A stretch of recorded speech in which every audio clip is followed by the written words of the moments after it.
Next week, CounterLogic Gaming and today's winner are headed to the Spring Split Finals at the Mandalay Bay Event Center in Las Vegas, Nevada to determine the 2016 NA Spring Champion. Tickets are still available, so head over to lolesports.com/tickets and reserve your ringside seats today. However, welcome back. TSM have defeated expectations and started this series with a 2-0 lead over first seed Immortals. Needless to say, that wasn't expected, but they are looking dominant in this series so far. Given the fact that Immortals is going to have to run the table now 3 games in a row in order to get through the semifinals and into that final matchup, who are we looking at in particular that needs to step up here to take this game 3? The Korean duos, Huni and Rainover. Turtle, Adrian, and Pobelter, they're playing exactly they are like in the regular season, but Immortals look so much weaker because, yeah, like Huni and Rainover, they get their backpack, put everyone on it, and then climb that mountain and get them that win. And I actually did some research on Huni and Rainover's regular season and playoff victories. In the regular season, they are 48-6 in their career. They have an 89% win rate in the regular season.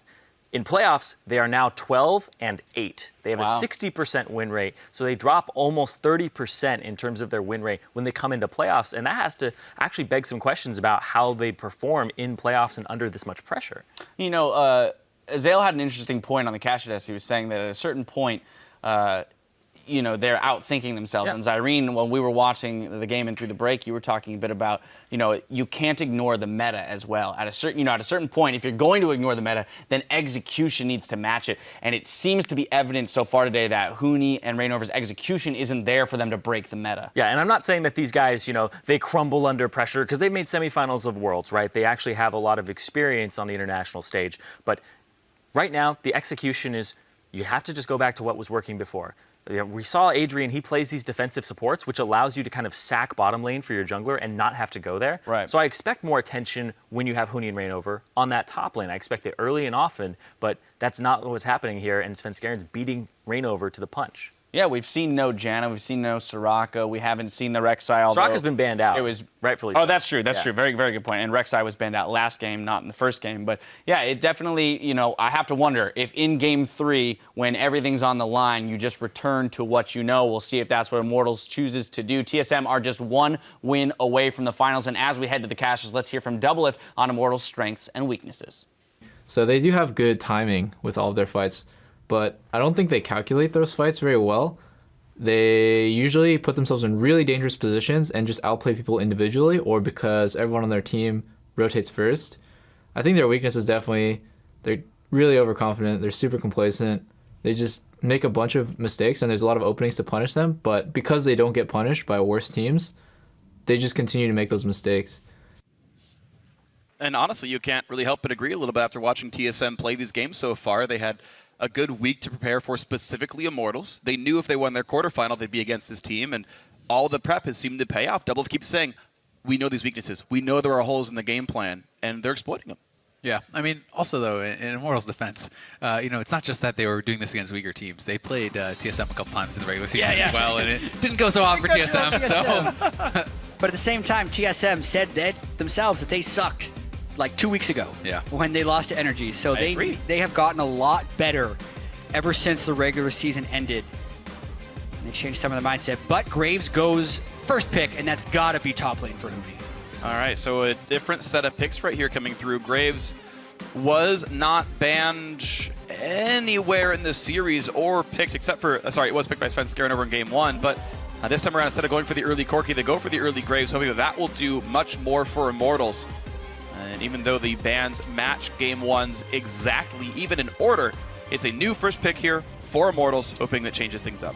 Right. Something that was interesting yesterday in the CLG Liquid series, even though Liquid didn't win, is they went back to their tried and true champions when they really needed to. They put Matt on to Bard. That was his best champion before he was a pro even. And for Rainover, his tried and true best champion is going to be Rek'Sai. Last game, TSM banned it, and here, even though Gragas is up and Svenskeren may be a better Gragas, they were thinking about denying it. I thought they were going to. If they go Gragas, I'm almost certain Rainover's going to go Rek'Sai. Yeah, I wonder if there's like some level of mind game here. The random Rek'Sai ban in game 2 and then the hover here in the third one, like trying to make him play Rek'Sai. It's like, oh, we're afraid of this. Really, we care about you playing Rek'Sai. Sometimes you can get away with that kind of a mind game here. What's also worth It's worth noting here that the Janna actually comes through. Wasn't played at all so far this series. It's been 2 Karma games in a row for Adrian. In fact, in the regular season, it was 2 more from him, but the Janna steal. Yeah, I mean, you talked about comfort picks, right? What are the 2 characters that, were most comfortable for Adrian? It's Soraka, which is banned out, and it's the Janna, right? They may be saying, hey, these are the 2 that you want to play. Guess what? You don't get to in this final game, or potentially final game. And Adrian's always talked about how versatile he is. You look back at his time on Team Impulse and people saying he was a one-dimensional Leona Alistair player. So, like, we know he has a history of playing those things, but not on Immortals. So they go for the range support in Karma, and the Janna gets to go over to Yellowstar. And it's really not just about what you have played, it's about what you're playing, right? Recent. No, exactly. You have to be super fresh on these champions because you're playing against some of the best players in the world that will exploit any weakness that you show. And we'll see how much more TSM can exploit then. Immortals going back to a lot of what Game 1 looked like. Maybe it won't be a Lucian, but maybe just a Graves top instead. The rest of this comp can be pretty much picked up almost verbatim. Corki, though, off the table. But Karma Jin is going to be the bot lane, same as it was over in Game 1. And I know Lokodoko said don't have Wild Turtle play any more Jin. I don't think his Jin was bad by any means. I think it was more talking about not getting Lucian into the top lane in the first place. But Turtle's Jin has been pretty good, I find. Yeah, it's been all right. It's definitely been one of his lowest KDA or impact champions when he has played it. Regular season, he was 1-1 and 2 on it. And then he played it earlier in this series and was very lackluster as well. Turtle has excelled. You think about the biggest Immortals moments when he can fly into the fight, when he can go deep for those kills with Lucian or Callista. Jin doesn't offer the same types of things. It is a much different playstyle for sure. All right, well, unless TSM is trying to pull an Immortals here, we know exactly where the champions are going. They've left their jungle pick for last, which is a little bit curious to me that they'd be willing to blind pick their top laner just to delay what's coming into the jungle, but that's the case here. Maokai grabbed for Hansur, Callista AD carry for Doublelift, mid lane Corki for Bjergsen. I've got to say, where's the Echo, Huni? This is supposed to be the counter for Maokai, right? He blind picked it. Echo is godlike. Huni was already playing Maokai previously in the season. Why not? I think that would require them to put Graves in the jungle, and they really just want Huni on top lane Graves. Like, no matter the matchup, it just doesn't seem like something Immortals wants to do. Once again, it is going to be one of those perplexing things of what happened to Echo in the Immortals vs. TSM series, the permanent presence in all other pro games. Especially when it's not like, oh, he just never learned it. He already played it. He's playing last He's night. playing it last He was year, doing too. great. He's been playing it forever. The guy's godlike at it. Well, it's not going to be the case here, though. It's going to be a fairly aggressive team, but it's going to be no tanks in the top lane. It's still the single tank composition, 3 games in a row on Karma for Adrian. To his credit, he can provide shield, so that may help a little bit. And also, Rek'Sai is a natural Cinder Hulk user compared to someone like Gragas, who is typically going for Runic Echo. So we might see a slightly tankier Reignover. Maybe it works out well for him, but the counter pick is going to be Lee Sin. They pick it in the position that it could be a counter, but by no means is Lee Sin a counter pick to Rek'Sai. Rek'Sai is a counter pick to Lee Sin. Yeah, no, I agree. My experience. You just right-click on the Lee Sin if he Qs you, and it basically automatically will pop him up. It'll automatically unburrow if he tries to take the second pit of the Q2. Yeah, he should never be able to actually connect that Q, so you can deny that damage every time. So as far as jungle skirmishing, unless the Lee catches you unburrowed, in a super disadvantageous position, you should be winning those. All right, well, seeing as the champs are locked in and they've already done their swap with double marks on both sides here, but a bigger tank from TSM, Hansur, on his second Maokai game of the series. You know what I think the Lee Sin actually might be is just to pick on Huni, because I actually think that when you already have Maokai for exceptional gank assist, you take a super strong early ganker like Lee Sin, probably one of the very best in the game. You pair that with Maokai, and now you can just pick on this Graves.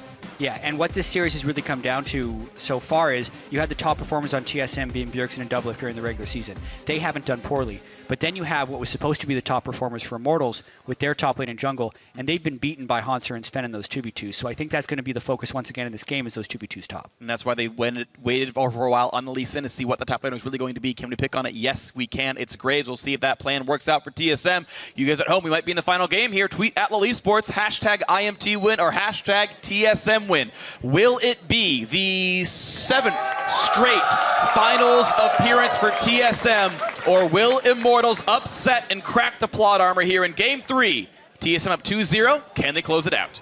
And I have a feeling there might be a couple TSM fans here that are looking for TSM to close this out. So it'll definitely be interesting to see if they're going to be able to do it. They've been quiet for most of the year. It is hard to cheer for a team that loses half of their games.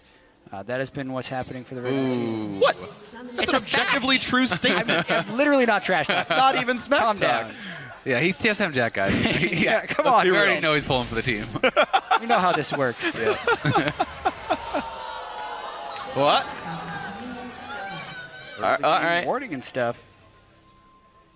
You know what's funny about the Rek'Sai versus Lee Sin matchup, actually? With Lee Sin being the blind monk, why is it that Rek'Sai is the one that actually has good echolocation skills? Right? Like, Reignover burrows as Rek'Sai and actually tracks things way better than Svenskeren ever could on Lee Sin. It's weird. I feel like it's out of the lore. Oh, man. That's because Rek'Sai is an alien queen, I think, and Void Queen? Void Yeah, Queen, which is there you kind of go. an alien, So you got, honestly. You got special powers. Yeah, that's kind of true. And Lee Sin's just a blind dude who's really good at karate. He's really... or Muay Thai, as it is in this game. Close enough. Some people have a bone to pick with that one. You can tweet at Rysdale with your pick bones. Either way, we can look at the matches here. Obviously, Warlords is going to be for Huni. And I think Graves is just a way better version of top lane Lucian as far as what Huni was trying to do. I think he's going to be going the offensive build as well. Death Dance, Phantom Dancer into maybe an Infinity Edge. That's what he did last time he played top lane Graves. But he will be much more durable with that build than he was on Lucian. So if Maokai does try to jump on him, he'll win that duel, where he was losing it as Lucian. And they have a solid mage in the mid lane as well, so in the mid game, Immortals have different options available to them. We will once again be in matched lanes here, and last game, TSM won both their lanes and got both side outer turrets in the matched lanes game, so we'll see how well they can turn it on this time around. Yeah, this is going to be really tricky, though, because I feel like the Jhin Karma lane can have a pressure advantage as well as the Graves Maokai lane. So it's going to be 2 out of 3 losing lanes, and there's not a real pressure advantage between Lee Sin and Rek'Sai as champions. So TSM is at a bit of a disadvantage, I think, early in this lane phase. Yeah, I actually think that Karma Jhin has a massive advantage over this lane. Janna is inherently, I think, pretty weak to poke. It's something where you can't heal back up after it. You have to pre-shield the poke. That's really your only chance. And you can see they're already back down to like half HP, getting pushed under the turret. And Jin's able to follow up on that poke. If Karma lands a Q, he can hit the W, get some free poke in. And you're seeing that happen pretty much a lot right here. Doublelift has already burned his first potion there. And I really like that Adrian can also provide the movement speed to make sure that that fourth attack does come through. Could feel good for Immortals. This 2-on-2 right now pretty close to equal. Small CS lead for Turtle and Adrian together, but not the end of the world. And as you said, though, it's about the potions, right? Already the potion gone for Wild Turtle, and 2 potions already used to the 0, for Yellow Star versus Adrian. We'll see if they can continue to capitalize on that, though. Yeah, I mean, top lane focus or duo lane focus. Yeah. Or top laner focus or duo lane focus. Sure. So far it's been actually Svenskeren starting in the jungle of Reignover before going to impact the lanes. But in this Lee Sin vs Rek'Sai matchup, he has a slower first clear. And if he does go for a counter jungle, there's a very good chance Reignover sees him just with the Tremor Sense. So it's a much more uphill battle than TSM has had in either of the games. Game 1, they had a vast superiority in team fight composition. Game 2, they had the jungle pressure advantage. Here, it's much more nuanced where they could potentially find their edges. Ooh, and look at this, an early edge going to Pobelter as Reignover by ending his jungle clear at his blue buff at 4 minutes is going to donate that one over. Now this does mean that TSM can right away say, hey, Rek'Sai was left jungle, probably recalled, probably started bot side. It's actually pretty easy to track the kind of route that Reignover would take. The only camps that should be up right now are Krugs. This is something that TSM can play off of, actually. Yeah, definitely. But, I mean, a couple minutes into laning, we're already seeing a few hundred gold ahead. 500 gold up from Immortals without First Blood, without any kills, is actually very significant at this point in the game. I mean, top lane is going okay. Huni's definitely ahead, but, bot lane, already 10 CS up ahead is pretty significant. Definitely agree right here. So some of it's being pushed lanes, but some of it definitely advantageous matchups. And I think down the line, these are all pretty damn good. Keep in mind, Bjergsen did have to go cleanse because he is up against this Lysandre. But even if the one-on-one is safe, it means teleport's up for this list. Yeah, but this bottom lane is in a bad place. Not even talking about the teleport that could be hitting. The wave is pushed to Huni's side, and that advantage is only going to extend because Reignover is down there to give support. Ooh, not a good play by Wild Turtle. Took a turret shot just to do a little bit of damage. Ooh. Yellow Star, though, oversteps just the same. And couple of slight misplays in the laning phase here, but there's enough regen that both should be able to stay alive through it. Turtle not actually using his potion. I think he really should here to stay at full HP in case Lee Sin comes to gank him. But now, Svenskeren and Reignover see each other. Level 5 Lee Sin to the 4 of Rek'Sai with Bjergsen here as well. It means it will be counter jungling. Yeah, Bjergsen is able to get in there, and Svenskeren trying to carve out an advantage for himself. And we talked about how this is a pretty good matchup for Rek'Sai, but Svenskeren not shying away whatsoever, and he's trying to assert his dominance, and I like it. Based on the first 2 games, he's had Reignover on the back foot, and keep going for it.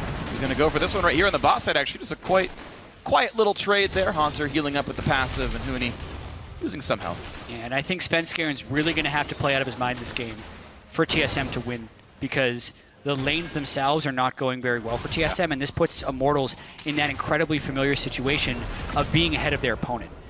We heard Doublelift talking about how when watching Immortals in the regular season, he'd see them make all these questionable plays that they would easily get away with because they either rotated faster or just had a gold lead. Well, Immortals really knows their limits when they do have a lead, and they know how to pressure it home really, really hard. And if these lanes stay like they are for the next 5 to 10 minutes, that 500 gold lead is going to turn into a 2-0 turret lead, as well as a whole bunch more gold. And it's Svenskeren who is really the one with the power to stop that.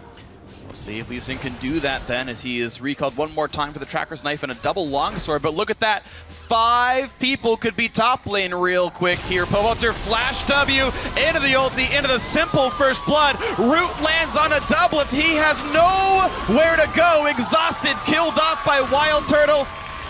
Povalter gets a shield. What a good start for Immortals. And you could see how unprepared TSM was for that play in general. As the 5 people were killing the 2 people of TSM, both TSM solo lanes were channeling recall. So they weren't even saying like, oh, they're pushing top, they're going to gank top, we got to push lanes. They're now pushing lanes reactively, but they had no idea that was coming. Yeah, and I mean, bad gets worse for this 2v2. As you can see, Wild Turtle, 64 CS to 35 and a kill. I mean, this is going to be a pretty brutal advantage. I'm honestly surprised TSM changed their champ select up so much. The Janna coming in, making this bot lane so difficult. You get to see how easy it was to collapse on this. Yeah, well, it's surprising to me that Pobelter was able to walk up there without having to use teleport, and his mid lane wasn't taking any turret against Corki, who's supposed to be lane bullying him. So credit to Pobelter for making that roam. But it's just the continuation of the constant lane pressure that Immortals has been under. They don't have ward coverage on the map. They haven't been able to get advantages in their 1v1s or 2v2s, and Immortals is looking like the Immortals we expected for the first 7 minutes of this game. And you even mentioned ward control right here. Yes, Svenskeren has his Tracker's Knife in already, but Reignover went Hunter's Machete into Sightstone Swifties. Like, this Rek'Sai is going to be everywhere, giving vision to his entire team. Immortals can completely stranglehold this game. And I think it's actually super intelligent. He doesn't have to carry the game. His team is already smashing these lanes. All you have to do when your lanes are smashing is ward up. Show him where the other jungler is. If you know where the jungler is, you know when you can go aggressive, you know when you have to play safe, because when you're this far behind, the only thing you can do is hope for a gank. Now, TSM can still hope for one. Maybe it'll happen for them. No root quite coming out here in this one, but Kalista pushes the wave and is still down 19. It's super rough right here. Bjergsen looking for the play, but he's on top of a ward while doing so. And it means there's no chance at an outplay right here. Sheen plus part of a Phage. Not the scariest build so far, as the package will soon run out. Rod of Ages for Povalter will be completed pretty soon, and that will be a nice beginning of the stacking game here. Death Dance will obviously be the first item for Huni, as he is winning his lane as well. Never has had to leave it, just winning the matchup against Maokai. And I do also kind of want to point out, this is the first game where Immortals isn't trying to be super creative in champion select. Yeah. Karma was the 3rd support for Adrian in the regular season. Top lane Graves makes the most sense for Huni top. And Rek'Sai has really felt like Reignover's best champion throughout the whole regular season. So this is more so the lineup that got them to 17-1. Yeah, and I mean, Lissandra as well is something that Pobelter has played so much over the years. So definitely saying he's comfortable with as well, but he could be caught out here. Very much alone. Does self-ult to block the back half of the Lee Sin Q. Flash knockout comes in from Rek'Sai, but it's still Svenskeren who stays alive. And Hanser, using the TP there, actually had to cancel it. Huni didn't use his at all, and you know, down in the bot lane, Huni almost has this turret dead and now has the TP advantage.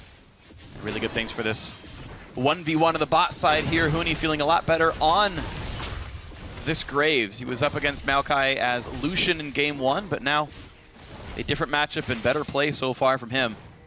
Picking up the cull as well. I mean, pretty confident. Not something you really see on the Graves, but working towards the Death Dance. He's already smashing this lane, so when he picks up the turret and catches it on the cull, that's going to be a massive gold advantage. Maybe the cull could also just be for the little bit of extra sustain in the lane, make it so Maokai can really not touch him at all, since he's got the Dorns and Warlord's Bloodlust, Hand Scepter, already. and now a tower. Oh, here we actually. come. TP advantage. Empowered Shield comes in, easy route on a double. They target him, and that's got really nowhere to go in this Callista. Which way will Janna run away, actually? He knows he would die if he tried to. Oh, The juke! the dodge on the ulti. Hoonie's teleport does not do actually anything except maybe burn a summoner heal. Double Lift and Yellow Star stay alive, but they burn 4 summoners, and top lane turret will go down. And that was actually really dicey for Turtle. I believe he still has his heal available, but he was getting pretty close to being able to die to that Rend. Yeah, scary stuff for him, but thankfully does stay alive. Rek'Sai comes down, right over, makes sure mid lane stays afloat. No gank comes through for Svenskeren.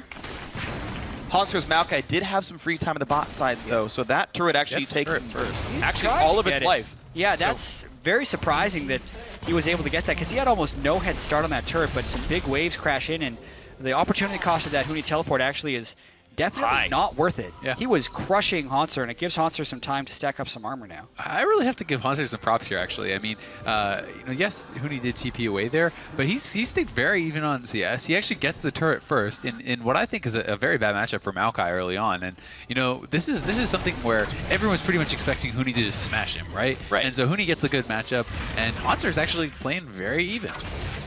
Really good stuff for him. And he's going to probably need to be a really big factor in this game. He's one of the sole tanks on this team. It's, of course, Warrior, Enchant, Lee Sin. Here's for Svenskeren. So Maokai, the sole tank, and he was the sort of big factor in their Game 1 win when Immortals had a huge lead over TSM early game at the beginning of the series. But Haunter can maybe pull them back here in Game 3 as Immortals do have a bit of a lead. The bot lane outer turret was traded equal.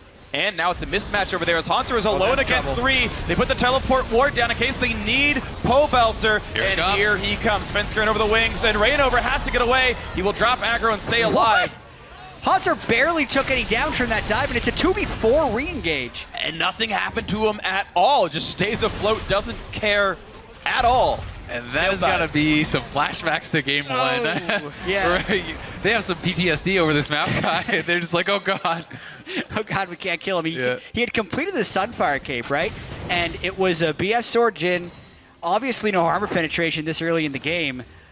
Karma Root and a Rek'Sai who rushed a Sightstone. So the damage is actually just not there, even though you're thinking in your mind, like, oh, yeah, it's a lane swap situation, a 3v1. But this is a 13 minutes against a fully tanked up Maokai. So, at first glance, it looked like he was going to be dead, but upon further inspection, that dive had very low chance of working.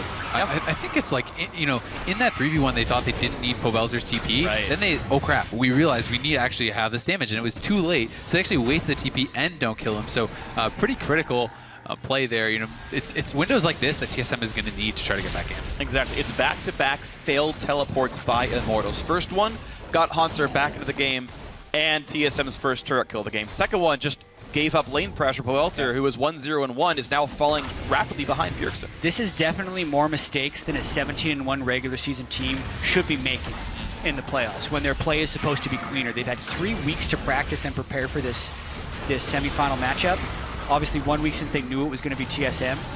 But yeah, a lot of mistakes coming out this series from Immortals. This game has been their cleanest, but they need to be able to secure this. No more mistakes for Immortals if they want to make finals. I gotta say, I'm a little surprised. Yellow Star, hasn't been roaming around too much, and to see him grow Mobies over Lucidity, which I just think is so strong on Janna. Especially for the summary cooldown reduction for your exhaust, as well as just hitting a high amount of CDR. If you can hit 45% CDR on Janna, it's pretty godlike. You can basically have permanent shields. You have a half-second downtime on your attack damage buffing shield. It's pretty, actually, incredibly strong. I love it on Janna, but. Well, not the case for him, at least not for a while here. Mid lane, early pressure. Once again, we're seeing Immortals group up as 4 to 5 champions, 14 minutes into the game, and look to invite TSM to not make the rotation. In this case, they kind of don't, actually. Quite a few auto-attacks going down in this turret, down to 2/3 already. A little bit of poke on Svenskeren, but you can see Bjergsen putting some damage back himself, and as mid lane falls down to half HP, it's Double if forced to recall back by his, I assume, Hurricane? Yes. And now decide which lane he needs to reinforce. And it's mid. I feel like we've been in this situation before where we're saying TSM needs to stall out a little bit from this early game turret pushing from Immortals. They no longer have the triple marksman like they did in Game 1, but they still have 2, and this time a slightly better team fighting composition than they did before as well. Yeah, if there's a misrotation by TSM, Lissandra goes in, Pobelter is not shy about diving, and you pop someone off right there.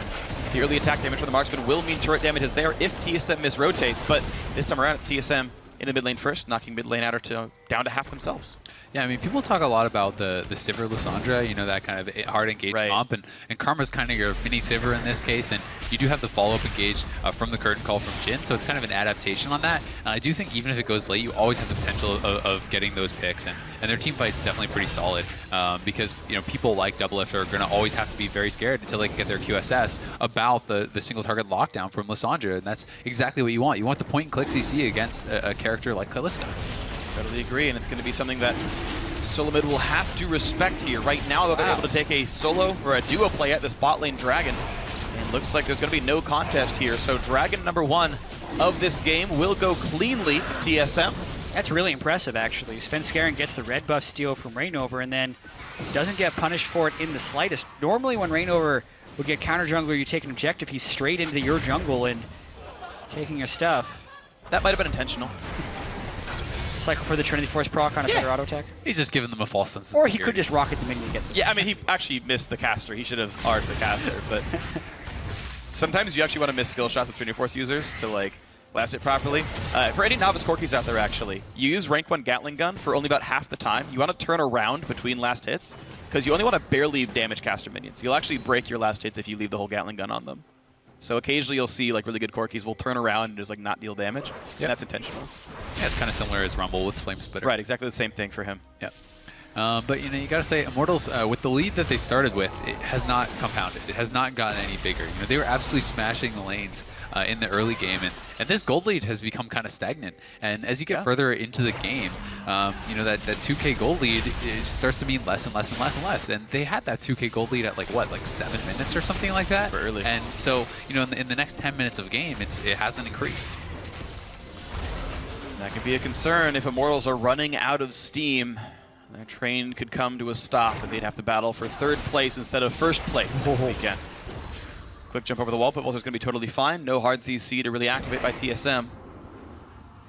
Yeah, and I'm really going to be curious to see what happens as the Maokai vs. Graves matchup evolves later in this game. Like when Haunter gets a Frozen Heart versus when Huni has a Phantom Dancer and Infinity Edge. Like, who will win that duel in the long term? You think it's going to be Graves just because Maokai's not going to have the damage to kill him, but Haunter is really not behind in CS whatsoever, and with a little bit of assistance, Haunter would give the CC to be able to kill him. So a lot of this duel, the super slow duel, is going to be dictated by Reignover and Svenskeren, or even Bjergsen and Pobelt. They're trying to turn the tides of that fight with teleports or packages. Yeah, in my experience, a lot of it comes down to the itemization of the Graves. If he decides to get some MR, you know, on top of his Death Stance, if he does go Maw, I think it's going to go pretty heavily in his favor, especially when you consider that Haunter is building much more for the team fight. You know, he's picked up a cowl that's not going to help him against the Graves.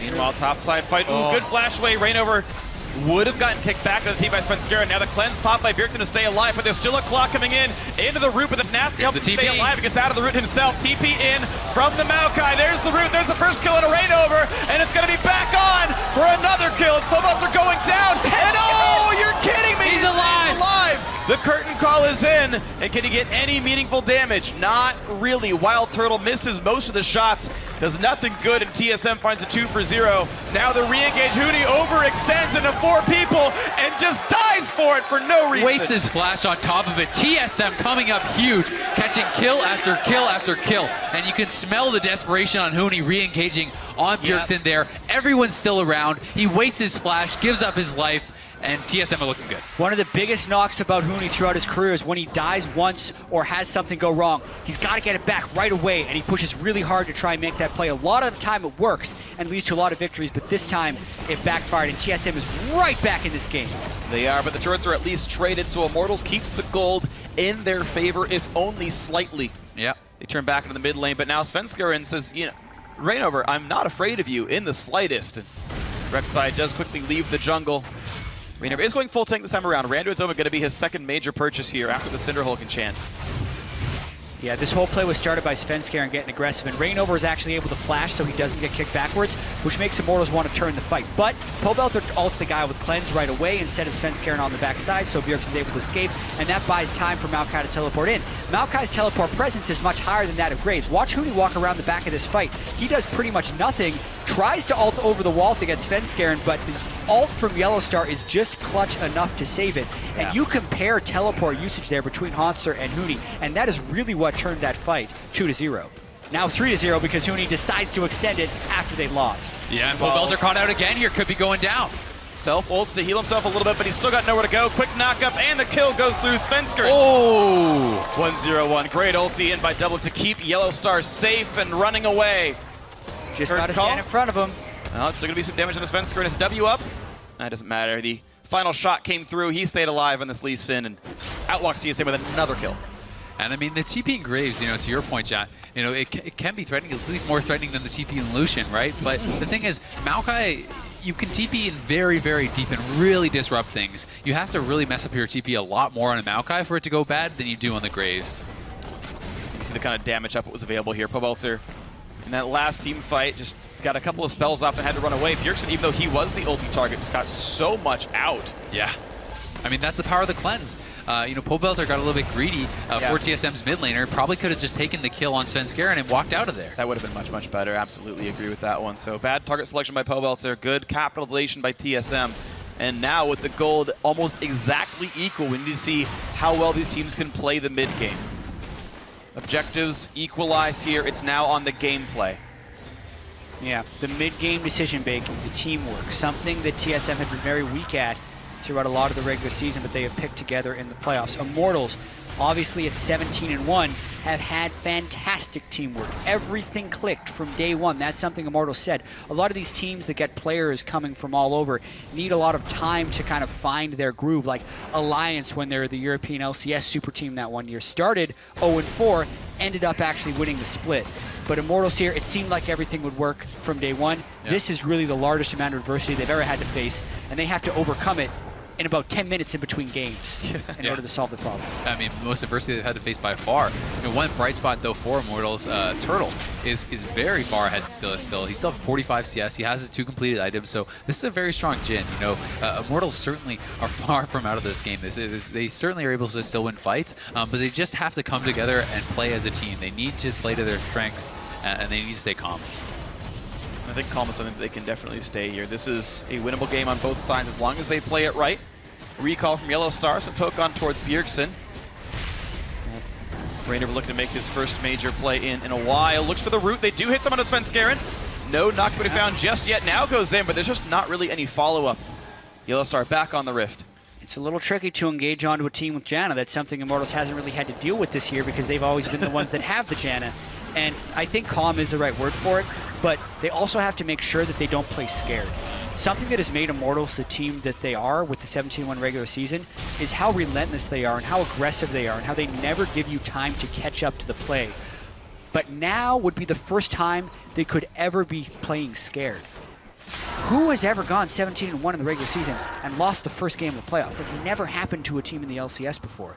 So that fear is something they have to be able to vanquish from the back of their minds if they want to play like the team that got them here, 17-1 Immortals. Yeah, definitely calm but not scared. You have to you know, take a read of the situation, be willing to pull the trigger, especially with an engage comp, you know, like the Lissandra, right? You have to be willing to make that snap judgment and go for the kills, but you can't do it too early. If you pull the trigger at the wrong time, or you just get scared that nothing's happening, you need to make something happen, it can definitely go bad for you, especially with the Maokai, who has that counter engage. Here it comes. Teleport from Lissandra. Lissandra. Adrian losing a ton of HP, and now the push in towards the Rex side. Who goes for the flash knockup, and here come the teleports. Who's going to survive? Who's going to die? Oh, Pobelter gets to do nothing at all. Gets popped and destroyed. A trade back on the Yellowstar, though. 4 versus 4. And here comes the Maokai. Hauntzer's in, and Rainover will go down despite the knockout coming through. A 2-for-1 in favor of TSM. Now the flash engage toward Wild Turtle, and Bjergsen gets revenge on his ex-teammate. Another trade back by Huni, trying to stay alive, getting the shields from Adrian, but he's still left alone.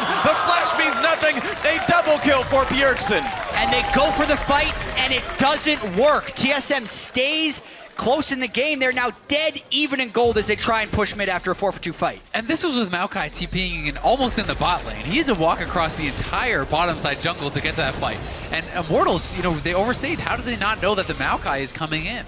I don't know, but it was certainly a mistake there, and it means that TSM have finally tied the gold back up and now gotten a small lead for themselves. You mentioned the farm leads Immortals had before, but now the kills have sort of circumvented that. Yeah, and I need to see the teleport from Lysander here. Rainover actually backs away, and they try and combo onto double and yellow, but Pobelter just doesn't get a good ultimate off in that fight. Yeah, and I'm not even sure what the you- Maokai TPing in at the very, very bot side by the red buff, and he may have actually been trying to interrupt Huni, because Huni was actually TPing to the fight from there, but I'm not really sure. Yeah, really weird fight. I didn't get to see where the Lysandra ult came I didn't out see it because either. It went on a cooldown. All right, maybe he Lysandra ulted as Yellowstar got pulled in by the Fates call, so it looked like it disappeared or something. Maybe, yeah, Something I'm not really sure, strange. but it certainly went on cooldown. I never saw the particle. I'd love to see that one afterwards with a bunch of rewind I'll check it tools. again. You guys. And I'm sure someone will tell us as well. I'm sure analysts are looking at it, and we'll get something in our ears about what exactly happened. But And I mean, you got to say, Bjergsen really being the beneficiary of a lot of this. He's up, 50 plus CS, 304, has his Trinity Force and his IE completed, and he's building into that multiplier item. So he's going to be an insane damage threat in these team fights. oh, certainly is. And speaking of insane damage threats, yeah, Bjergsen did almost 5K in that one. He has constantly had such insane uptime. And I mean, he's been consistently the best player on TSM for, what, 3 years running now, and is actually just doing incredible work here. Nice smite by Svensker, and gets the red buff yet again, just adding to the number of buffs taken away from Immortals throughout this year. Yep, he definitely ulted Janna, and Yellowstar did get blown up in that fight. Huni ultimate comboed it right away, so that's why we didn't get to see the Entomb for that long. This time it goes for double lift. Plenty of damage. The knockup's going to be landed there, and is it going to be enough damage? The ulti in. Now the knockup to come through from Fate's call. Red means a kill, but the root will land in a curtain call. Can he block enough damage? No, Wild Turtle snipes him down to keep his team in the game. Now the push in for Yellowstar, who has almost nowhere to go. The root's going to land, the snipe through, and Adrian does have to take the kill, but it's a 2-for-1 in favor of Immortals to try to claw back in. Yeah, and that was an example of some accelerated gameplay that Immortals had thrived in all year. So you see some mistakes, but you're forcing the decision so quickly. Double and Yellowstar tried their damnedest to make the outplay happen, but Immortals just had more people there. They kept coming, they rotated faster. That's the type of play they need more of. The Turtle didn't even have to rotate. He's Jin. He wasn't even on the screen ever. He just shot bullets from the base practically. Quicksilver Sash is now in for double lift. So you've got Hanser, who is too tanky to die. You've got now a Dead Man's Plate and a Spectre's Cowl on the Lee Sin, plus even Merc Treads, Cleanse and Bjergsen, QSS on double lift, and Fate's Call for Yellowstar. There's not great targets anymore for Pobelter unless Cleanse is on cooldown.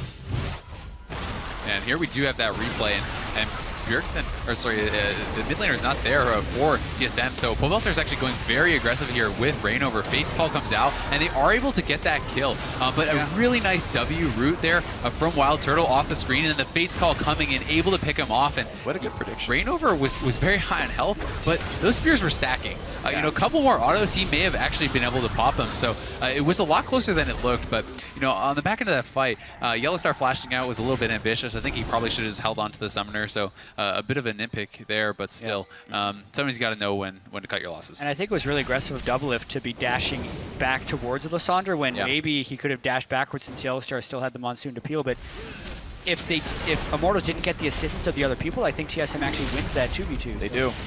You can't fault them too hard for trying to go aggressive. Plenty left, a ton of attack speed. Pobelter only has so much damage to deal. Svenskeren going for the third Dragon in a row now for TSM in this game.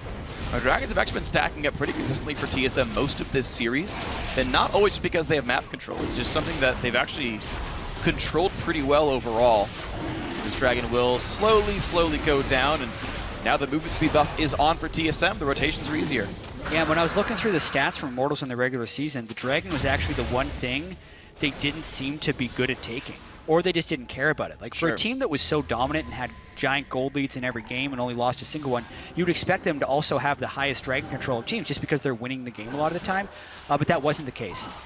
They were third in the LCS in Dragon control, getting about 60% of the overall Dragons, and it's not like TSM was above them. TSM was below them for sure, but it just goes to show that Immortals wasn't a heavily Dragon-focused team, and TSM has been able to pick up a few easy ones this game, I feel like. Yeah. Yeah, and I mean, in the top lane, we do see Hanser scaling up pretty hard now. He is picking up a lot of his key items. He almost has his Spirit Visage.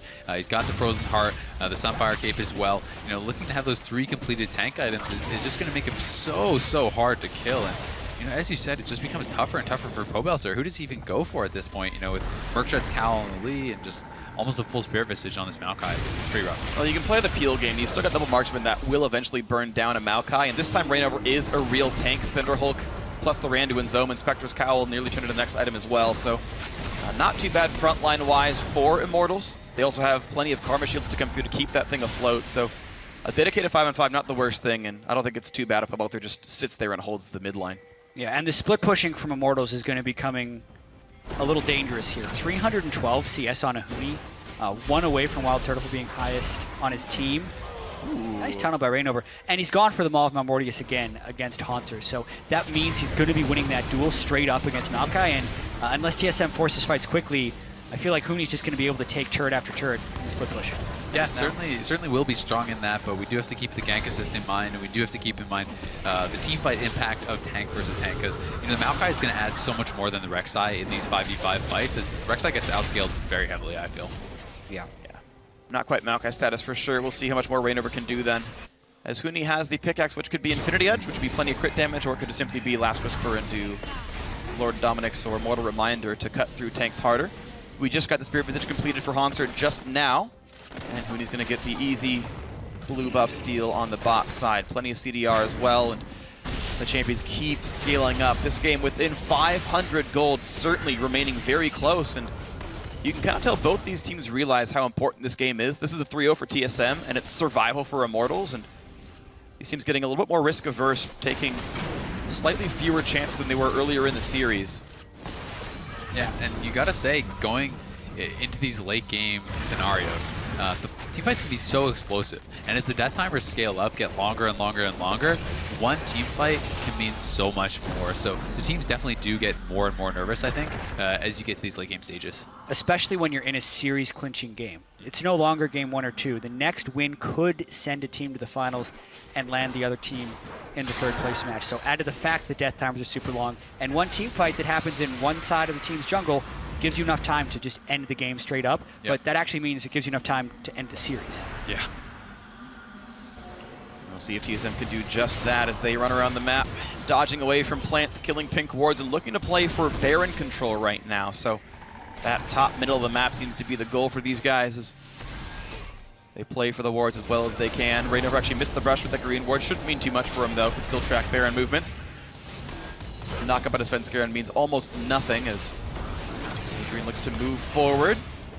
W misses from Wild Turtle, and we can see Huni in a battle with Haunter. He actually chose to give red buff away to the Jhin, and now he's going to get jumped on 1 versus 3. He could not make this outplay happen. He will get popped. And suddenly, Pobelter's here, looking for the big play. Self-ult, but now comes the rest of the team. It's a 5v4. Pobelter buying as much time as he can. It's going to be the root on his Svensker, but they're not going to get any more damage. Now Haunter in the front lines nearly gets dropped down, but he's going to stay alive in this one.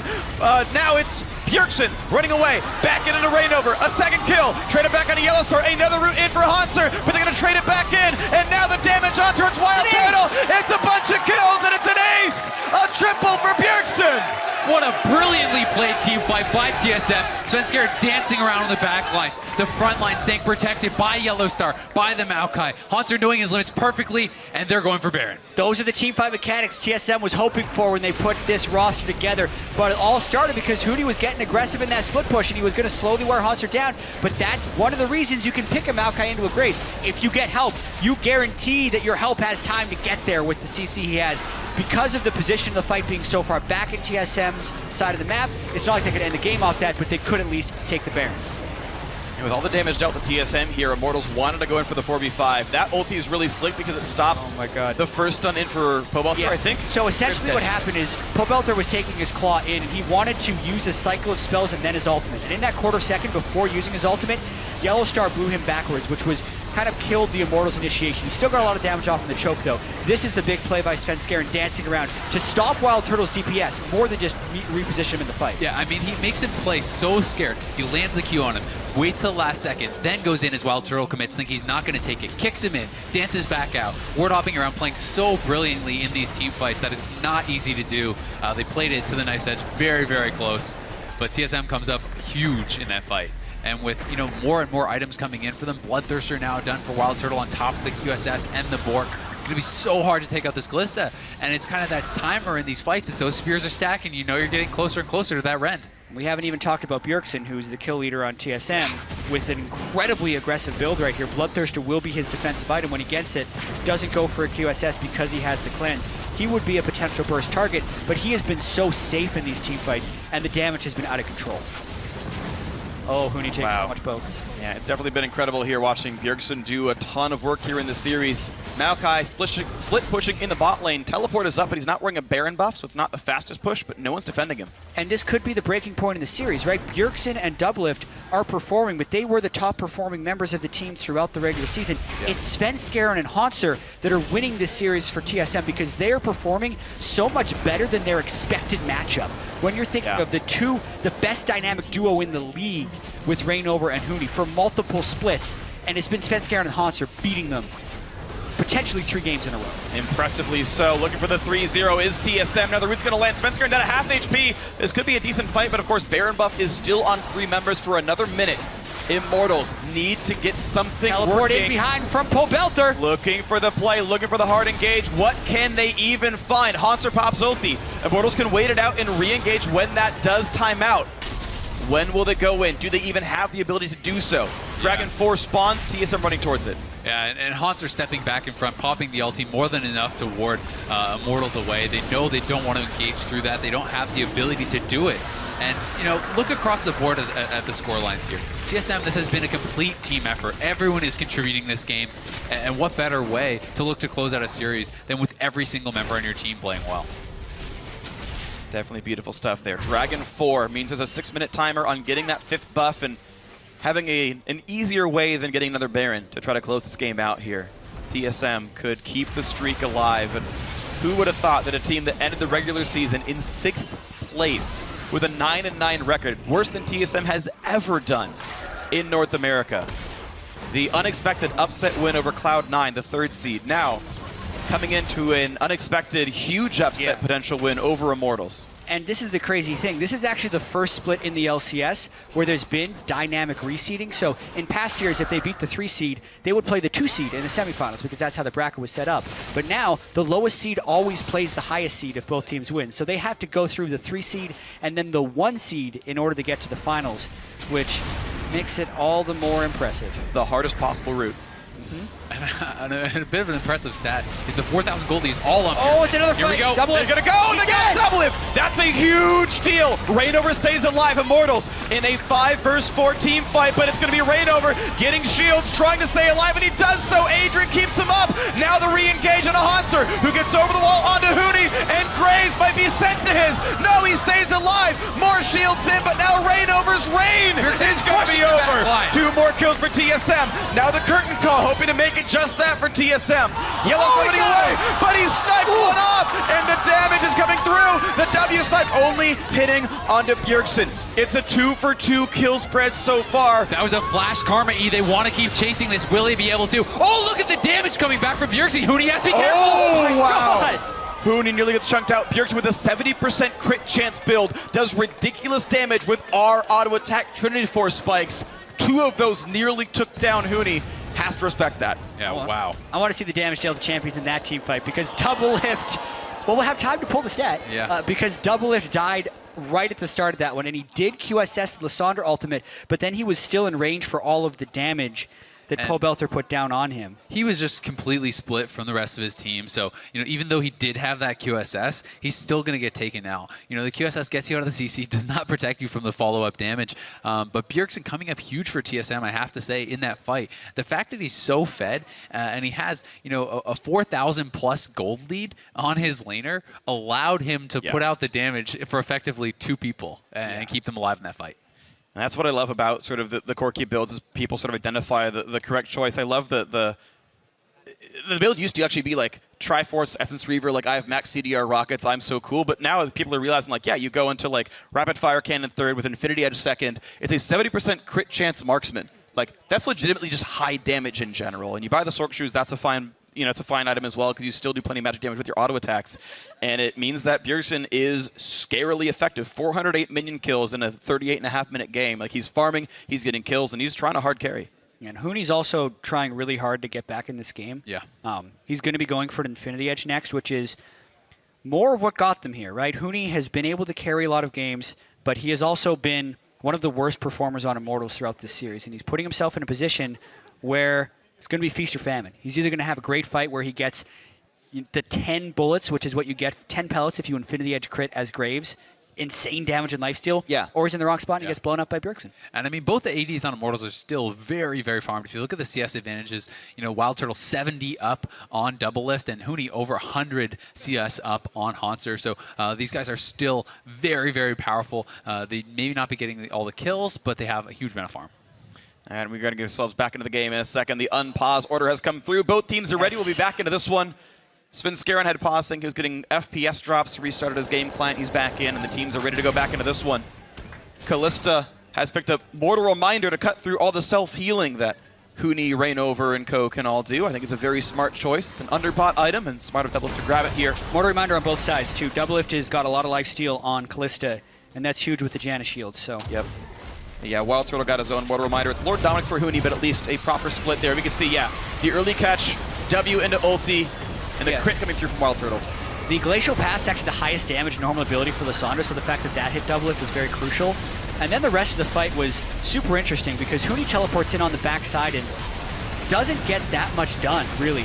Haunter CCs him down, Huni almost dies and then has to go out of the fight.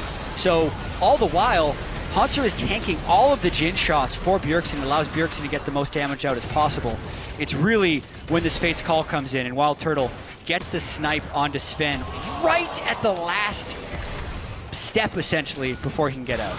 Yeah, really impressive stuff there. And then, Huni, his Ma got popped a while ago, and Adrian's like, yes, we can get this, chase him down, but just not the case. Keep in mind, these guys are running away with a Janna.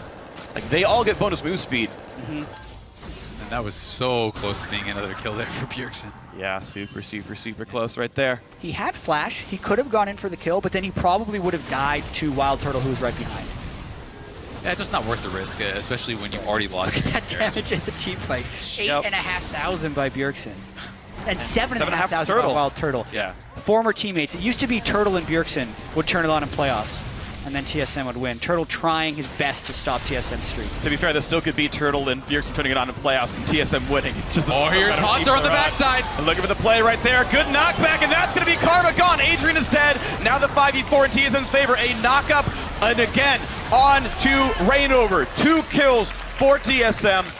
Minute and a half roughly on Dragon. Baron's up in 15. Did it be a 5v3 to try it? That is absolutely huge. They still had deep wards from the last time they were in Immortals jungle, and they just pulled the trigger on a play. Such a good proactive play from TSM, not waiting to react to Immortals. And Baron's up in 2 seconds. 5v3. This is TSM's to take. Yeah. Gonna go. I don't think Immortals have any business even trying to contest this, and my guess is they won't, as they are just going to kind of ping towards mid lane and try to get something done, but pretty huge for TSM here. I think the only play Immortals can make is shove mid then ward for Dragon. This TP flank is so sick though. Haunter's there and he chooses to go for Adrian, not for Turtle, knowing it's an available target. I think that's really smart. Oftentimes a Maokai will tunnel on the squishy target, but not remember where his team is. And Haunter is the story of a team player in this series. He's been the full tank. Everyone is supporting him going in 1-1-13. Massive Maokai yet again. And it was the right target to go for, going for the people that were caught between him and his team. And that's the kind of dream scoreline you actually want on a Maokai. You don't want to get the kills. If you're trying to win, you want the kills to go to your carries, which is exactly where they have been going. As Bjergsen is macked up 8, and we have 6 on Double Lift. All right, well, another quick pause coming through. You saw TSM trying to slow push that lane. It was Bjergsen last hitting as late as he possibly could, and hoping that they could ride a double wave in the longer they take. And they can use that to push in for mid lane inhibitor turret itself. They can also turn around in 30 seconds and go for Dragon 5. That will coincide with the Baron buff, so TSM will have all the globals soon. That's a big thing, and these pauses are timed at a very strange moment in the game because FPS drops complained about by Bjergsen, so they were going to be restarting his client as well. 37 seconds to that Dragon. 5th Dragon, that would be for TSM. They have the Baron buff. They're already up 2-0 in the series. They can't communicate strategy about this pause, but you know everyone on Immortals and everyone on TSM needs to be calming themselves down as much as possible and thinking about their next move. Yeah, and I think that next move has to be contesting the 5th Dragon. I think that if you give up 5th Dragon, that's almost certainly going to be the last nail in the coffin. So, it becomes this thing where it's kind of this inevitability for Immortals where they have to go for this fight. And TSM, as long as they get up the wards, they get proper vision, they set up their battle lines, it's going to be pretty tough for Immortals to actually get something done in that fight. Yeah, I definitely agree. It's going to be tough stuff, I think, coming through soon. There'd be about a minute and a half of overlap of Dragon 5 plus Baron buff. That's how long they'd have it for, and assuming they kill the Dragon right away. And that's 3 waves of we are so much more powerful than you are. And you have to weigh that difficulty of getting sieged with that kind of buff versus playing an open field fight against a team with a 6,000 gold and a Baron buff in the first place. Yeah, and I mean, when you think about Dragon 5, any sort of poke puts a huge burn on you. That's Maokai Sapling, that's Corki Rocket, that's anything. Yeah, and we need to think about the setup for this as well. There's no teleport on Pobelter, so it will be hard for them to get in. But also, TSM can set up a pretty strong amount of poke just on the outside of this turret, so maybe they try and just rush the Dragon if Immortals is too far back in the base and get it before they can come in. So Immortals doesn't have time to set up an ideal initiation, and they can't get a good TP flank off. They can Death Rush as well. If they didn't get ward control, if Immortals didn't get ward control, TSM could be waiting at any single brush or rushing the Dragon down. Immortals are able to slink forward now. They see where Hanser is. They've got Huni on the wings, and they're trying to fight before the Dragon goes down. A quick root on a Svenskeren. on the Dragon right shield now. in. Yeah, Dragon's being attempted here, and it's going to be the chance of a steal. Can they get it? That answer is likely to be no. There is the Dragon picked up. Here's the re-engage. Maokai into the front line. This could be the finals for TSM. Svenskeren's killed off Pobelter. Hanser staying alive in the back line. The re-engage for TSM. They're looking to close the series out. Bjergsen takes down Wild Turtle. It's a 5v3 with Baron and Dragon 5 and TSM chance in the audience. Who could have thought that TSM would 3-0 as the 6th seed coming into this against Immortals? People were saying they were going to be better than you expected, but this good? 3-0 against Immortals, and they're looking for the win. Looking for it right now. Mid lane inhibitor is gone. SoloMid looking for their 7th straight North American LCS finals, and against who else but the team that beat them last, Counter Logic Gaming. The Nexus turrets are falling. All 5 members are alive, and all 5 of them deserve this one. An incredibly played series by TSM as they pick up the last few kills. They take down the Nexus, and TSM are heading to the finals. Can you believe it? On the back of a 3-0. No one was saying that TSM would win this, let alone in a clean sweep over Immortals, who were 17-1 in the regular season. Just absolutely incredible play from TSM. So impressed by them. Bjergsen coming up huge in the final game, their superstar, but it was Hanser, it was Svenskeren, it was Yellowstar. These guys playing so much better in the regular season, coming up huge. What a shocking result. And it gives us what would be the least shocking final, a TSM for CLG, but based on the context, it's really hard to believe. This is the first time Huni and Reignover will not be making the finals, and the former teammates who did have the perfect split with Fnatic in the summer exchange hugs after that one, but and then the lift up.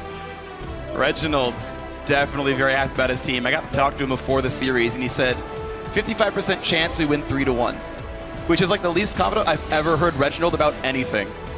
And a very impressive 3-0. TSM went 3-6 in the last 9 games. They were the joke of playoff teams coming into this. And they have won 6 of their straight. 7 playoff games with 6 straight. I mean, this is the 6th place team. A lot of 6s. From the regular split. Number the beast. Coming in, yeah. And I mean, able to absolutely dismantle Immortals. You know, teams had talked about Immortals' weaknesses, about these tendencies that you can pick on, but no one had been able to show it yet. And now TSM finally has exposed them on the big stage. It was hard to see it actually happening because when you're looking at Immortals' season as a 17-1 team, yes, they were making these like some of the most memorable moments. Wild Turtle, the 1v4 on Callista. You're thinking, what's an AD carry doing inside 4 people? And you're like, that would be really bad if they weren't ahead by 10,000 gold. Yeah. But they always were. So there was this assumption that they would be able to play from behind and without a snowball lead and from multiple positions. But what was shown in this series on this day is when they could not get top line priority for Huni, the other guys weren't able to step up big enough to come out on top. Yeah, and it was just an overall great game by the team. Svenskeren, last game of the series, 3-1-14. He had a great Lee Sin game at the very end. They picked for him last to make sure he could make some plays that worked well. And as we continue to talk about the game, I want to pull up a replay of the final team fight there. And it was Immortals saying, yes, we have to fight for that Dragon 5. Yeah, and I mean, you can see Haunter just zoning them out on the backside. As Doublelift is stacking the spears. Svenskeren knows that Rainover is going to try something. So he's ready with the kick. As soon as he flashes in, there's the kick. That is huge. They secure Dragon 5, and now they're all in. They know this is not a fight that Immortals can win into Dragon 5. Yeah, Rainover actually smited on the way out as a desperation try, but he smited it a little bit too high. And Haunter just shows how hard it was to kill him there. Once again, 350 armor, and the Lysandra burst is never going to be used onto him. So he is just as efficiently itemized, maybe even more so than he was against the triple marksman team, just because he's not going to be taking Lysandra damage. Yeah. Maokai is huge. Echo was gone for some reason in this series. I'm sure there'll be a lot of pick and ban retro for even TSM in this last game. I don't think their composition was fully ideal, but just a shocking result. You got to take a bit to digest that one. Yeah, you're going to have to take a bit, and we're going to hear some more about that digestion because for some words on their season and the chance of the third place match, check in with Riv, who's standing by with Immortals mid laner. Thank you very much, gentlemen. I am joined by Pobelter after their very tough matchup in the semifinals versus Team SoloMid. I have to ask you, coming off the bat, Pobelter, are there any kind of initial thoughts going into the game and now after the game? Well, I think that TSM improved a lot, and they played a lot better than I had expected them to. So, props to them on that. They came in way stronger than I think anyone was expecting, actually. Besides that, I don't know, it just felt pretty hard to face up against them. I think maybe our read on the meta was wrong. We kept trying to pick damage dealers against all their tanks, and then didn't really feel like it was working out. Whether it was up to execution or whether our theory on it was wrong, I don't know. We'll have to discuss it, but yeah. Well, it still looked quite strong, even when you had leads in that game. So was there anything you can kind of pinpoint that stopped you guys from getting your foot through the door? Or was TSM just they had your number? I think they had pretty good disengage in most of the games. Actually, well, that last game, it was pretty hard to kind of find an engagement on them, which is what you want to do as Lysandra. And then it felt like we couldn't really peel back and fight either because Maokai was not killable. Yeah, wow, it was just tough. My brain's kind of frazzled right now. Well, I'm sure a lot of people are kind of wowed by the results of that matchup. I do have to say, final question for you, though.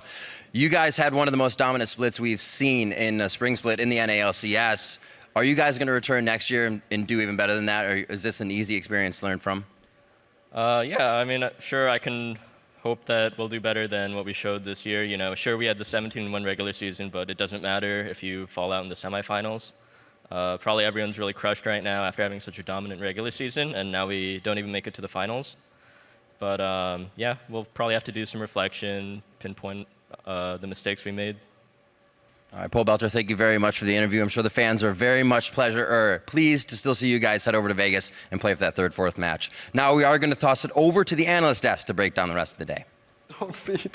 Thank you very much, Rivington. I'm here with 3 of the victorious members of Team SoloMid, Svenskeren, Doublelift, and Bjergsen. First off, congratulations, guys, on a commanding 3-0 victory over Immortals. And that's where I have to start, is that would have to say the larger population did not expect a 3-0 victory. If TSM was going to win, that it wasn't going to happen in 3 games. So Bjergsen, we saw a dominating performance over C9 in the last 3 games of that series. How confident were you guys coming into this Immortals series that you could 3-0 them? We built up a lot of confidence going into C9, and I would say that me personally, I was a little bit less confident, but I was still pretty confident in my team's ability to beat them.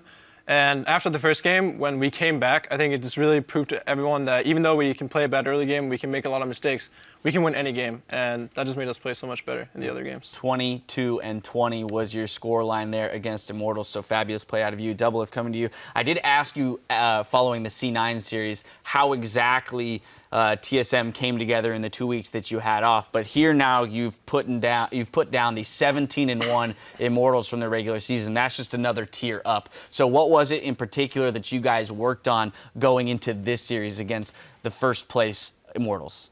I think we just focus on the aspects that are most important to us, and especially right now in this meta, it's pretty much all about shot calling, the right lane allocation, and just like teamwork, team play, and team fighting. Like, for example, even yesterday, CLG versus TL, all the rotations just kind of like ended up being like, whatever, let's just team fight 5 times in a row. And that's exactly how we won against Immortals too. We just out team fought them.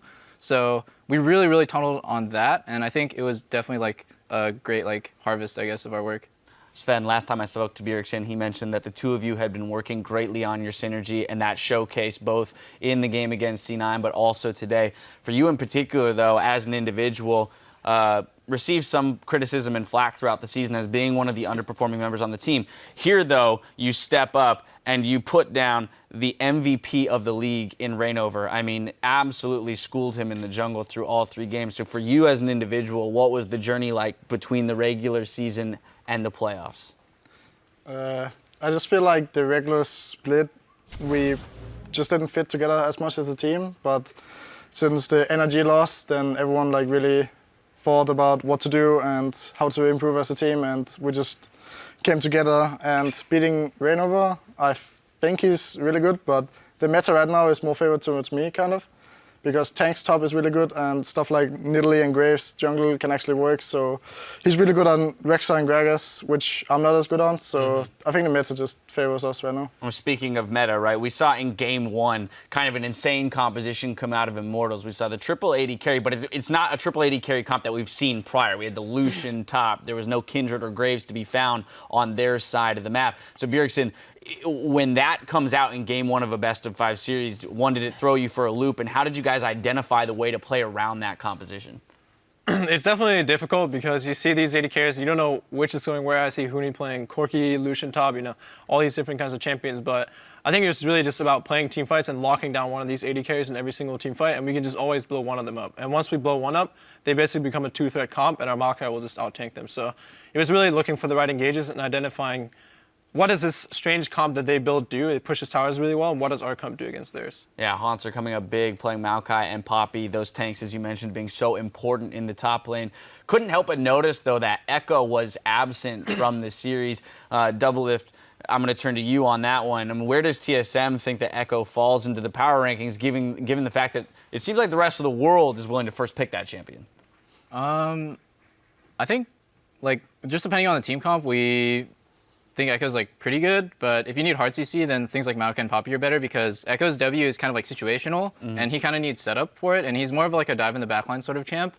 Yeah, I'm surprised Tuni didn't pick it. I honestly think it's kind of embarrassing that he just can't play Tank's top. Like, first game he played Lucian, I kind of thought he was trolling, and then after that when he just kept playing carries, it was just like really strange. So I think, like Dennis just said, or like Sven just said, the meta kind of favors us, and it's obviously a Tank top meta, but Huni just like could not play it. Speaking of which, Huni did have a lot of difficulty in the series today, and in our opening feature of the day, Double F, we heard you say that the key to beating Immortals was going to be to beat them in one game, and then they would tilt. I mean, you did just that in game 1, but, there's some sentiment around, well, that was just more of the tilt meme. But then at the same time, that's exactly what happened. So how exactly did you guys identify the strengths and weaknesses of Immortals and the right areas to attack going into this series? They're pretty one-dimensional. So Huni just like refuses to play tanks, and Reignover is basically just on initiation duty with like Rek'Sai and Gragas because of that. So it's kind of like a spiral effect. And then Adrian's champion pool is literally just like Karma, Janna, Soraka. So we kind of knew exactly like their bottom lane is just going to play only for lane, and if they don't like completely crush the lane, then they're useless. And Pobelter's just like a wave clearing mid laner who plays like pretty standard and consistent, like steady. So I think they're a very kind of easy team to read from the get-go. Yeah. Now, Sven, you as a team having that 6th seed going into playoffs, given the fact that this is the first split we've done dynamic seeding, it meant that you had to play through the 3rd seed Cloud9 and now the 1st seed Immortals. So arguably the toughest road to the finals of any team, and yet you've done it. Talk to me a little bit about what this means then for the team and the morale as you move forward and look at that finals against CLG in the playoffs. Yeah, so having the toughest way to the finals didn't really bother me too much, because if we want to win the split, we have to beat the toughest opponents anyway, so just meeting them early on can give us a lot more confidence going into the finals. And going into the finals, I think we should be very confident, and I think we can beat CLG. Speaking of the finals and speaking of CLG, Double Lift, back to you. You were on CLG winning the finals last split. Here you are on TSM against CLG to try and take that title back. What is your confidence level against this team, having watched them play yesterday? Oh yeah, I know them pretty well. I think it's TSM versus CLG is a double-sided matchup, so I'm pretty confident. There you go. Yeah, whichever team Double Lift side gonna have the confidence there. Bjergsen, we've heard from you that the team, has aspirations, of course, beyond just winning the NALCS. You're looking at MSI, looking at international play, as you always are. Considering that you do win the finals and you move on to MSI, what are the big goals and aspirations there, and how do you expect to do? Well, of course we have big goals, but we're just going to focus on ourselves and our own performance because we improved so much in these last 3 weeks.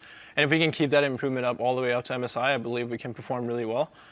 We definitely still have a lot of things to work on leading up to playing against the best teams in the world. But with how our practice is going, I feel confident going into the final, and I think we can also do well internationally. Well, a 6-1 record so far in the playoffs here in the spring split speaks to the improvements that you guys have made between the regular season and the playoffs. Congratulations once again on the victory today. Can't wait to see you guys in the finals. Now, though, it's time to recap the series, so let's check back in with the caster desk.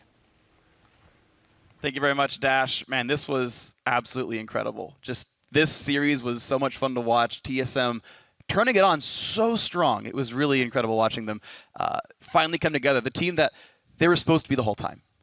Yeah, definitely. And I do think there's a lot to what Double has said about Huni's champion pool. Like, this is very clearly a tank meta, and the question would be, why not just play the tank carries like the Echo? There's so many questions coming into what their champion select choices were. To be fair, though, I don't think it's fair to say that he can't play them because he's already shown that he can play Echo, right? He just has to play Echo and build differently. So to me, if there's a question, it's more just like, is this just like an ego thing? Is it like a stubbornness thing? It's like, hey, well, like that's what they're playing. I'm going to play it my way and win. That's what Pabalter said in the interview with Rivington. Is he said, look, we came in with our ideas, what we thought was good. Yeah. Right? We thought that Graves top was good, that Lucian top was good. And game one, like if every game went like the first 20 minutes of game one, you'd be like, you're right, absolutely. A bunch of first one-item spiking marksmen, push a turret down, 7,000 gold lead, 22-minute Baron, win the game. That entire series could have looked like that 3 games in a row. And Pabalter was like, I don't know if it's execution or if we were just wrong. Maybe they are just wrong. Maybe it was actually the wrong champ select, but they nearly just dominated every single game. We see it, exactly. We see it in the 3-0, but like you said, 2 games, there was a pretty big early game to mid-game lead for Immortals, and TSM just out-teamfought them. But that is something that happens when you bring teamfight comps with big, giant tanks. Absolutely true. And the fragility, that's a really big deal, right? If you instant lose to a Maokai TP flank, you can't go past 25 minutes, or you lose to a Maokai TP flank. Yeah, I mean, it gets really rough, and it can be hard to remember just how close to victory they were. I mean, in the first game, they were actually ridiculously close, and I think that it was kind of that death brush that TSM set up in the bot lane, where they got 3 kills when Immortals had like a 7,000 gold lead and Baron on 5 members. And had that not happened, and had Immortals been able to knock down a couple more turrets, take an inhibitor or 2 on that push, that could have sealed the game, right? And this could look very, very different. If you do win with that triple AD carry setup in game 1, do you maybe just play that again, and hey, maybe it works again, So there can be very, very fine lines in these series, which are completely series defining. And I think that death brush that Yellowstar and then set up was one of them. Yeah, we knew that the NA playoffs, this split, were going to be really, really competitive. Predicting the semifinals, almost impossible. You predicted the 5-game COG game. Oh, not too bad. But now, did you predict a TSM COG final? Was that in the script? Maybe. No, I will neither confirm nor deny that, as I was not on the analyst desk and it was not recorded, Jack. I didn't predict either. Yeah, sure. exactly. TSM, easy. But a big thing in that game was just the jungle control as well from Sven Skaren. We mentioned during one of the games that there were 12 jungle buffs stolen from Immortals in all of the regular season. In this series alone, Immortals lost 12 blue and red buffs if you combine them. So 18 games versus 3 games, and they had never been pressured like that this year. Yeah, and what it sets up for is a really exciting midseason, or actually road to the midseason invitational, but also NALCS final. Yeah. Like, regardless of whether TSM or Counterlogic Gaming wins, I'm going to be like super excited, super proud of whichever team won in NA, because we actually have, I think, 4 to 5 really, really, really good teams in North America. The teams that made the final super deserved it, right? CLG in 5 over Liquid was a really big deal. TSM's road 3-1 over C9, 3 over Immortals, super huge. These teams are in top shape. The one that goes is going to be, I think, a very strong team, one that NA fans could be excited to back and watch them in that tournament. Yeah, I mean, this is a very complete-looking TSM. I'm actually much happier to see them win this way than to just see, not that Bjergsen didn't go off, but to then just see Bjergsen solo carry or double solo carry. That's something that we've seen before, and we'll see again. But to see, the whole team really stepping up, Svenskeren, Haunter, Yellowstar, the three kind of question marks from the regular season all played as well or above their teammates all across the series. And I think Svenskeren especially, when we talked about league MVPs, right? Everyone's just like, reign over, right? This guy's godlike. He's just always in the right place. You can't beat him. And Svenskeren never once shied away from him. In every single game, he's aggressively invading. He's bringing the fight to him. He's mechanically outplaying and flashing over the body slam as Nidalee. He was doing everything right, and I was so impressed with Svenskeren in the series. Reignover's regular season MVP absolutely deserved, but he just couldn't carry that performance through, and Svenskeren outplayed him this series. So massive plays by TSM and a well-deserved 3-0 semifinal victory, and now we're going to head back to Dash with the analysts to close out the weekend. Thank you very much, gentlemen. 3-0 victory for TSM. I've got to say how ye of little faith, both of you, with your Immortals picks. I predicted 3-0. I'm still going to make it by 4 o'clock. Zyra, yeah, that's right. With and gym I guarantee you I'm going to do more training in that hour than Immortals did in the last few weeks. Ooh, all right, okay. So let's dive into this a little bit, Zyra, and expand then on give me your final thoughts on this series and why it is that Immortals wasn't able to put up as big of a fight. So they still stuck with the whole tank jungler have some type of damaged top laner, whereas damaged top laners eventually get outscaled by the tanks more often than not, especially the tanks in the meta right now with Iceborne Gauntlet and Sunfire Cape the way they are. Incredible high damage tanks, which usually shouldn't be happening, but in the meta, that's how it is. Right. And then in the jungle, you usually have a Kindred, you usually have a Graves, Nidalee, something that is your third threat. And TSM did that. TSM were able to execute on that. And then on the other side, Immortals, they looked like they were behind. They talked about how they were practicing things. They were already practicing for MSI. Yeah. Like, they're looking too far ahead at that point and bragging a little bit. And also, when you're already first place and you know you're first place during the regular season, and then you talk about how you have all these picks, all these gigantic champion pools, it's like, well, it didn't show any flexibility here. It just showed that they had more of the same. And Wild Turtle on Jhin, it looked like he was trying to adapt, but Jhin right now in these compositions and with Wild Turtle playing it, he just didn't seem as proficient on it as you would like a Jhin player to be. Yeah, I know. So we have some frustrations regarding the way that Immortals prepped and came into the series and then how they adjusted throughout. Let's talk a little bit, Loco, about TSM and what they did correctly. I mean, I had the opportunity to interview 3 of the players, and they spoke a lot about, getting to a place that mentally they could all be on par with each other. They identified strengths and weaknesses in the team, and Sven, of course, stepping up. But for you, what was the biggest factor in a TSM victory today? I mean, Sven stepping up was huge, and Haunter's the best tank player right now, along with Sam. And I think Haunter played tanks incredibly well. Like, at the end, he's just an unkillable tank bot. And then it doesn't matter how many DPSers you have. You don't have a tank, you don't have enough utility, you're not going to win. And touching back a little bit on Immortals, I don't think their prep was terrible. The first game, the prep was pretty garbage. Like, Lucian top, what are you thinking? Yeah. It's not terrible, but it's garbage. Game 1. Game 2, I know you had said that game 2 you really liked their draft. Yeah. It was an execution issue. GP Gragas, I thought were completely fine. GP is a carry top, Gragas is a tank jungle, but they're still very in meta. These aren't like champions they pulled from like, oh, I just want to play these. These are good champions in the meta. And third game, like Graves is still, I think, a decent enough champion. It's just Huni was so uncoordinated with rest of his team throughout the whole set, where Huni would be dying solo, or there would be a 4v4 or a 4v5 fight, and Huni won't teleport until later. Like, that's one of Huni's biggest strengths. Like, he's always there first. He teleports at the perfect times. He gets the perfect flanks, and we just didn't see that today from Huni. And what I was seeing from the champion pools, like you're talking about Gragas and Gangplank, this is the workaround when you haven't adapted. So you're being like, okay, we're kind of cheating it. We are going to be able to have it tank, and we're also going to have a damage top laner. But the reason the meta is the way that it is right now is because when you have that damage dealer in the jungle, it's just so effective. It's so good, especially the ones that are in meta, and you get the pressure. Like, Svenskeren was showing up at all of the buffs and taking them from Reignover, and they were able to collapse on those sides. And I think that that's what really stepped up for Svenskeren was his champion pool was just way more in the meta than Reignovers at the moment. And Reignovers being pretty stubborn with the picks that he was going with. 3 solid performances from TSM today. Plenty of killer performances from individuals today, but only one man can earn the title of Player of the Series. And today, that is Svenskeren. TSM's jungler was instrumental in their sweep against Immortals, keeping the pressure up against Reignover all series, including a massive Nidalee performance in Game 2. Just running him all around the map. Reignover, he was just getting all these kills and picking people off, and he even had a fantastic performance in their quarterfinal. So if he's able to keep this performance up coming into Smithy on CLG in the finals, I want to see what he's able to do, because they're going to compete over champions at this point. They both have not even a similar style, but they're both very adaptive. They're able to go for the farm if they need to and have that heavy farm jungler, or they can just be like, okay, I can play to this lane or that lane, and he showed versatility in the lanes that he's able to actually play towards. It's not just one style. Yeah, he showed versatility in his champion pool as well. He played 3 unique champions today. We didn't even see the Kindred because it was banned out. So he's very much in meta and been a solid performer throughout the playoffs for TSM so far. Now, before we go, let's take a look at our complete playoff bracket. Our top 4 teams are all headed to Sin City next weekend, and you can't script this any better, folks. Rivals TSM and Counterlogic Game will once again face off for the championship title, which means that Liquid and Immortals will be playing for 3rd place. Let's start with that matchup since we've got you on the desk, Locodoco. Liquid versus Immortals. You weren't expecting this based on your prediction today. So what are your thoughts now about that series? Oh, versus Immortals? Yeah. I'm pretty confident going into it. I feel like our team, we took the loss really well. We talked about what we did wrong, and everyone really came together, and we're like, no, we're still going to stick as a team. We're going to review this together. We're not going to put blame on other people, and we're going to come out stronger.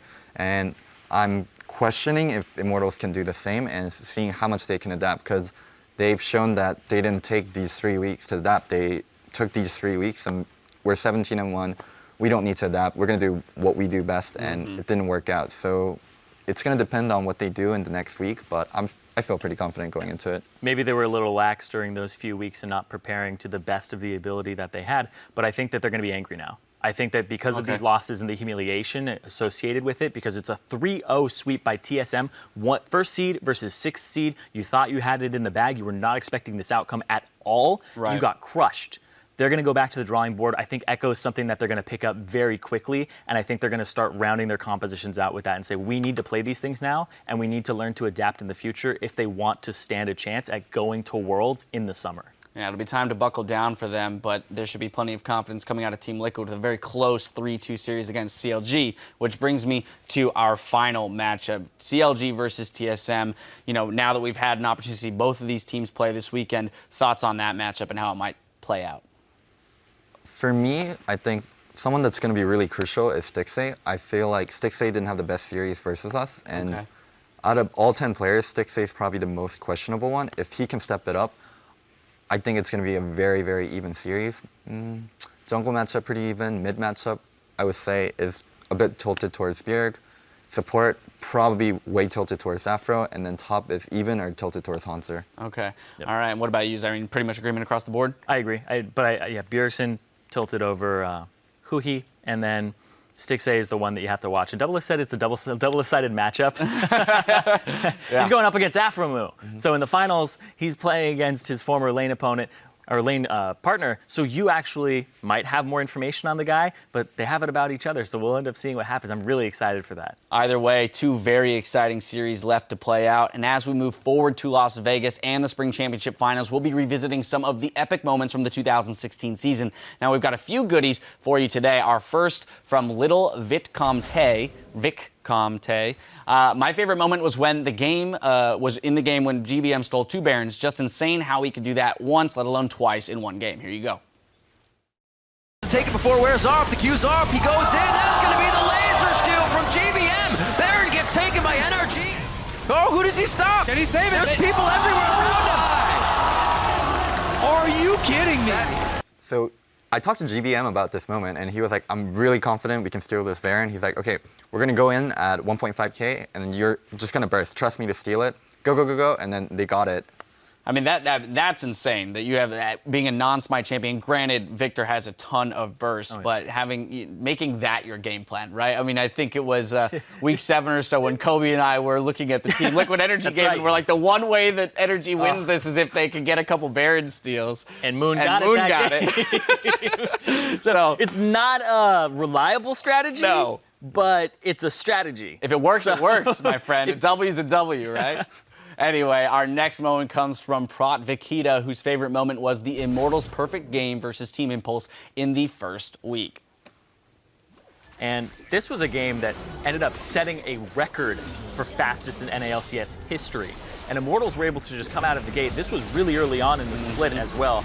And look back right now, and yeah, that was week 1. That was the second game that they had played, and the hype around this team was very real, and they kept it up until the very end of the season, and now they find themselves without that same type of performance. But this was a crushing game. It was so good to watch these players, especially when it was Wild Turtle coming back in after being benched, and you also had Pobelter, who wasn't going to be a starter for CLG, come in and just have an absolutely outstanding performance on this squad, and kind of get their fan bases back in order and be like, yes, we are still really good players, and we're here to deliver. Yeah, that game set the tone for how Immortals would play for the remainder of the season, and for the most part, fell in line with what we were talking about, their strengths, which they tried to stick to here in the playoffs. Each split, though, has its unbelievable moments, and Laser Brownie remembered one from week 6. Quadruple execute in Dignitas versus Renegades. Here we go. Just noticing they have the double TP. They open lanes up this far. They can make those plays if it comes to it. Exactly. They have the double TP. They can open up the lane. Really? Oh my word. Take it to Kiwi! Quick, take the turret so you get the gold back, right? Did they shut down the turret? Oh. Oh my god. Oh my god. Run! Woo! He's mad! He's angry! Wait a minute! Oh my god! Another! Wait! Oh my god! Why would you turn back? Why would you turn back to hit the arrow? Loco, talk to me here. I personally didn't watch the clip over and over again. I just heard about it, and now watching it like in detail, like Crumbs could have just ran straight. He had like the Rift Photo buff, and then he made a 90-degree turn for some reason, like trying to dodge Rift. I do not understand. The eye opens up too, like halfway through it. So if Hakuo just stood there, maybe he would have been able to hit the eye and maybe execute it after there. But man. So it's so tough to watch, but at the end of the day, I'm glad that it happened in the same game because it's almost inconsequential since both teams did something. But there's a fun stat. Okay. Renegades actually ended up taking the most Rift Heralds out of any team in the NALCS, averaging 1.11 per game. So but they got their revenge. There was the one that got away, though, Zyrene. There was the one that got away. They went back and kicked that one's ass later. They were like, we remember We're coming back, my friend. All righty. Well, thank you so much for sending in your responses. We've got more moments headed your way, so stay tuned as we approach the finals next wait, Dash. You forgot a tweet from Mac Myers, who pointed out that Dash's hair was incredible all throughout 2016. Aww. Look at that. This was that one look you had. Check yourself out. But I have sheen. Look at that sheen. Just, I wish I had Riv here because the play-by-play, the hands, the fingers going through the hair, the point itself. Right. Dash on point. It's not just me though. I can't take all the credit for that. I got to thank my stylist and my hairstylist and the stylist here. And your mom and dad. NALCS and my parents. Right. What the hell? That's ridiculous. Now I'm like looking at my hair in the monitor right now. Well, that's gonna do it for us today. I'd like to extend a very special thank you to Loco Doco for joining us on the analyst desk today. And now for myself, the casters, and the entire live broadcast crew, and my hair. Thank you for watching, and we'll see you next weekend.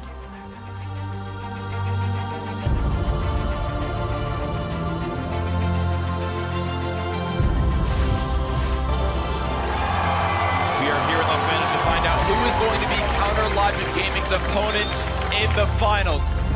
On towards Pobelter will not take the damage. And Reno! Oh my god, he got right in front of him. Lucian.